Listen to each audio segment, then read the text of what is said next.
मैं आज हिंदुस्तान की गवर्नमेंट को ऑफर कर रहा हूँ, किसी किस्म की आप तहकीकात करवाना चाहते हैं इस इंसिडेंट में कि कोई पाकिस्तानी इसमें मुलव्वस था, हम तैयार हैं। अगर आपके पास कोई एक्शनेबल इंटेलिजेंस है कि पाकिस्तानी इन्वॉल्व है, वो हमें दे, मैं आपको गारंटी करता हूं कि हम एक्शन लेंगे। Despite Prime Minister Khan's sincere offer to India to hold an investigation of Pulwama incident that killed nearly 40 Indian soldiers in Indian-occupied Kashmir on February 18th, बहुत बड़ी कीमत उनको चुकानी पड़ेगी। the radical Hindu regime vowed to teach Pakistan a lesson. In the early hours of February 26, 2019, Indian jets violated Pakistan's airspace. Meeting an immediate response from the Pakistani Air Force, Indian jets released their payload inside Pakistani territory and retreated. The same morning, Pakistan's Prime Minister called a national security meeting to assess the damage. Prime Minister Khan was left with no other option but to give the green signal to his Joint Military Command to respond to India's uncalled aggression. The very next day, at about 0900 hours, loaded with deadly array of state-of-the-art weaponry, a strike package comprising of total 18 Pakistani Air Force planes rolled down the runway for a top-secret mission. The senior who briefed us the opening sentence was, "Gentlemen, you are the luckiest guys." The strike package comprised of Mirages for ground strike, along with Pakistan's indigenously built JF-17 Thunders, with the top cover of AWACS and electronic warfare aircraft, as well as fighter suite. In just under 32 hours, a mission was underway that would demonstrate Pakistan's will and resolve, with clear message that violating airspace of nuclear-armed country is an act of war. The major bone of contention between India and Pakistan is this region, Kashmir, partially controlled by both the nations. The issue has its roots in the partition of Indo-Pak subcontinent of 1947.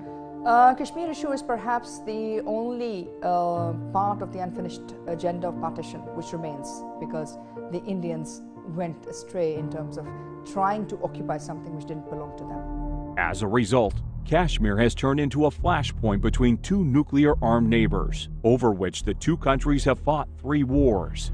It is a flashpoint that yet again flared up in February 2019, when an Indian security forces convoy was attacked. India immediately held Pakistan responsible for the attack.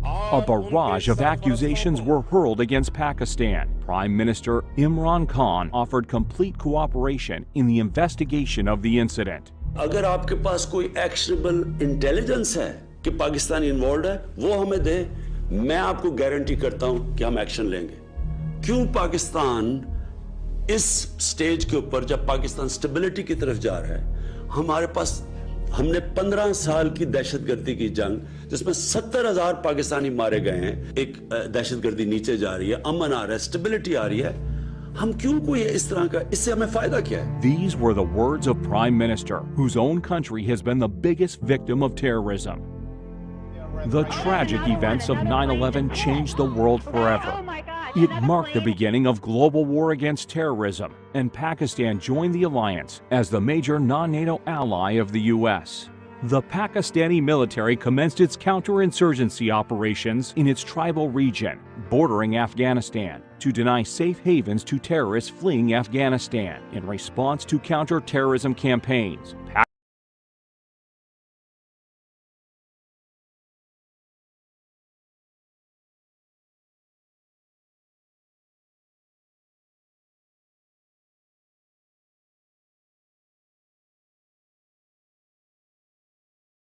$70,000 civilian and military casualties. December 16, 2014, a day that shocked the world.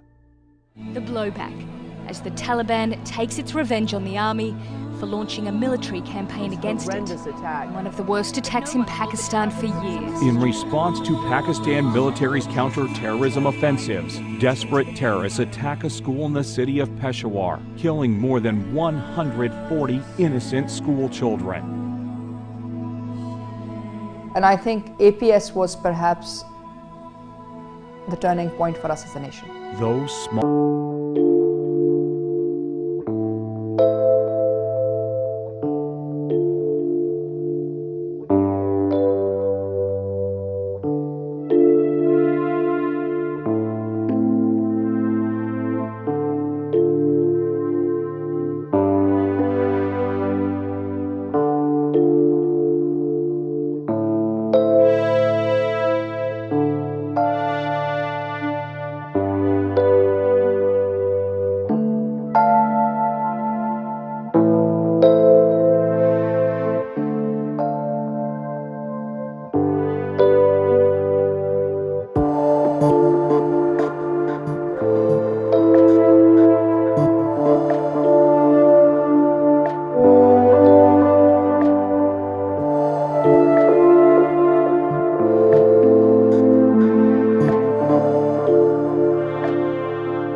and it's been coming down, and now it is virtually zero by the grace of God.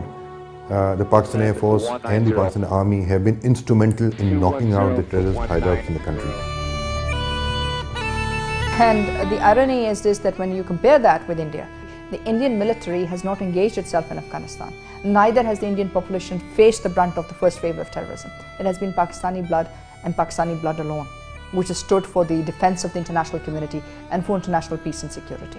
As Pakistan was emerging victorious from an almost 2 decades-long war, the political scene in India changed drastically. With another election drawing near and anti-Pakistan rhetoric being the best selling point, India's aggressive designs were getting clear.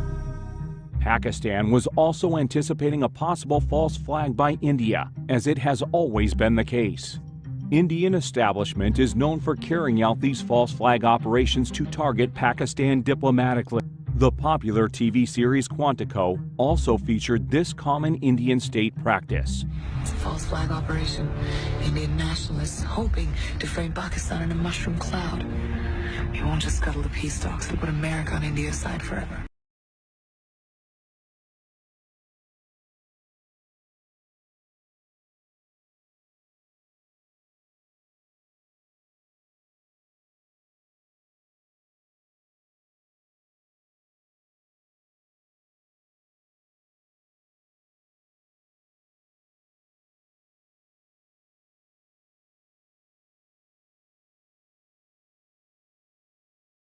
Intransigent India.